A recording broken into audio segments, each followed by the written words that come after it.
Good afternoon. This is Phil Perlman with Yahoo Finance here at the MTA Symposium 2014, New York City, with Charlie Bilello, Pension Partners Director of Research. Charlie, how are you? Good, Phil. Good. Great to have you here. Yeah, great to be here. Utilities. Let's. What's going on there? What do you? Sure. You guys just put out a paper research. Yeah, we were honored. The MTA awarded us the Dow Award for a paper my colleague and I wrote on the utility sector. Fantastic, and congratulations. Thank you. Appreciate it. Yeah. So.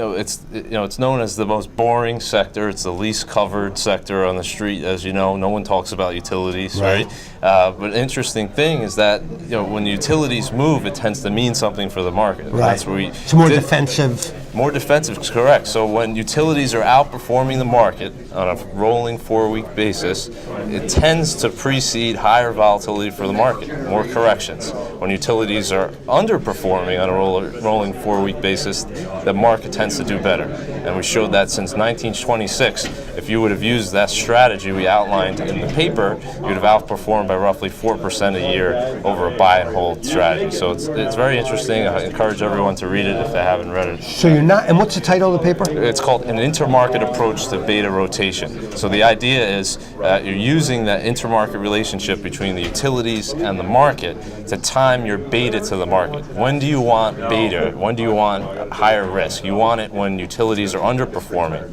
right? When do you want lower beta? You want it when utilities are outperforming, because that means there's a higher risk of correction for the markets. So this isn't about getting long utilities, getting paid dividends or whatever. This is about the behavior of utilities. Correct. And how that influences your defensiveness or posture in the market.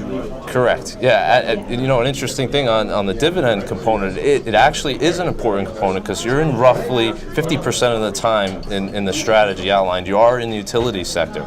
And you're benefiting from that compounding of higher dividends through the sector. So you get the benefit of both. You're in the market when the market is running and where dividends don't matter as much. But when dividends matter more in a more defensive environment, you're getting the benefit of compound. So you're using utilities as a timing mechanism, right, and as a proxy for being invested defensively. Correct.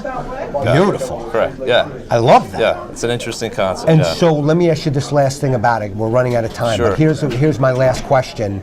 How do you express this in the market? Sure. Today, right? So we outlined in the paper, right? We showed an index strategy, how to use it from 1926 on, and say how does an investor today use it? Well, the two closest ETFs would be the XLU for the utility sector and the VTI for the market. Okay. And if you looked at the same type Which of one ratio, is the VTI again? Is the Vanguard Total Market ETF. Perfect. So that's the broad market. And that's pretty liquid as well. Both very liquid XLU is instruments. liquid. Yeah. Absolutely. Yeah. So Okay. if you look at the ratio, same strategy that we outlined in the paper from 1926, the ratio of the two, and executed that since the inception of both ETFs. So it's either just get long one or get long the other. One or the other in total rotation, and it's a weekly timing model. So every week you have the potential where you could switch or not switch. At the end of the week. So excellent. Yeah. Perlman here at the MTA conference with Charlie Bilello.